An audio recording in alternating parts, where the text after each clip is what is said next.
Yahoo, ciao a tutti, mi sto per preparare perché oggi usciamo e andiamo a incontrare una mia amica giapponese che passa qua per Sendai per lavoro e quindi la andiamo a incontrare in centro, in stazione.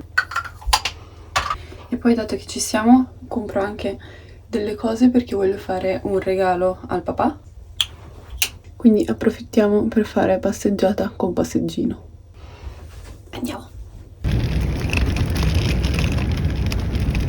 Ok, stiamo andando in stazione e nel frattempo volevo parlarvi un po' di un argomento che in realtà un po' già vi ho parlato, cioè di quanto supporto offra la città di Sendai in particolare. Non so le altre prefetture, le altre città del Giappone, però di solito su queste cose si assomigliano, quindi probabilmente c'è qualcosa di simile. Tra l'altro ultimamente a Tokyo hanno reso gratis per tutti i bambini l'asilo, che fino ad adesso è sempre stato gratuito dai 3 anni in su, invece anche proprio da 0, appena nati, quando li possono mettere. E quindi ieri abbiamo ricevuto questo coupon dalla città di Sendai che sono 30.000 punti, che sarebbe l'equivalente di 30.000 yen, quindi come se fossero 300 euro di buono. C'è un catalogo online, bisogna scegliere, ci sono tante cose, tra cose per il bambino, cose per la mamma, cose per il papà, esperienze, puoi chiamare una persona a casa, biberon, la formula,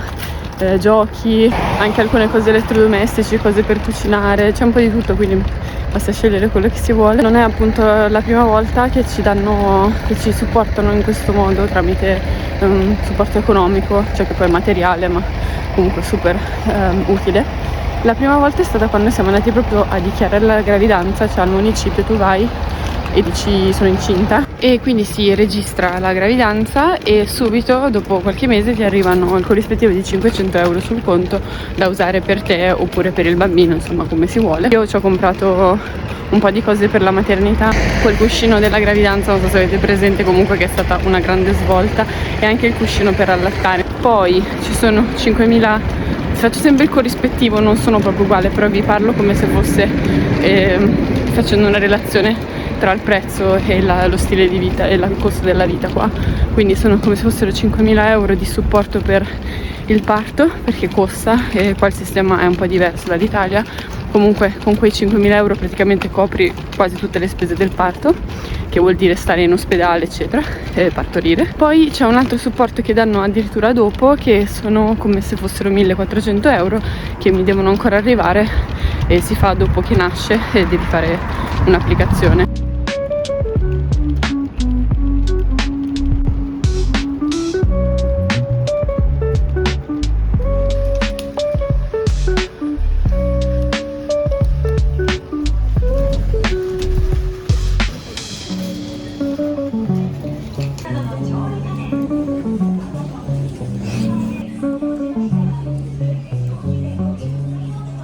Una parte del regalo è una foto che ho stampato e devo trovare una bella cornice.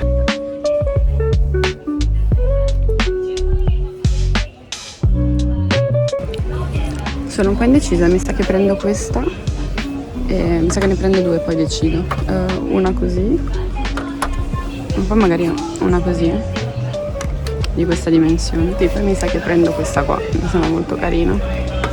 Comunque in Giappone, a parte per i vestiti e per le scarpe, che è un altro tipo di discorso, però è stra facile fare spese, cioè soprattutto per i regali, perché c'è veramente di tutto, cioè più di quello che potete immaginare, e di qualsiasi cosa ci sono un sacco di versioni, un sacco di cose di tutti i tipi di prezzi, tutto.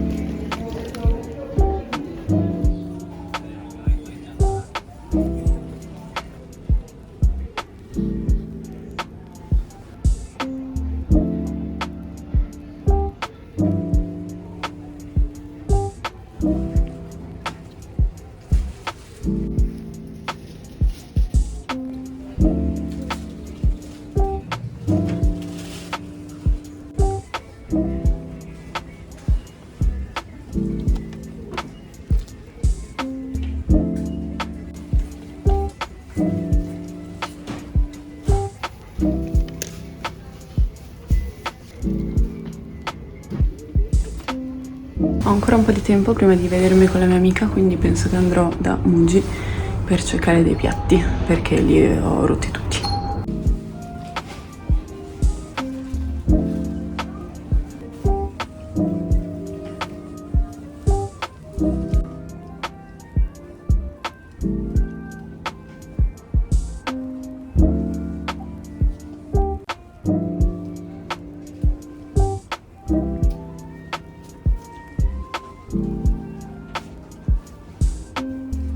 Sinceramente non mi piacevano i piatti, non erano come quelli che volevo, quindi mi dirigo al luogo dove incontro la mia amica.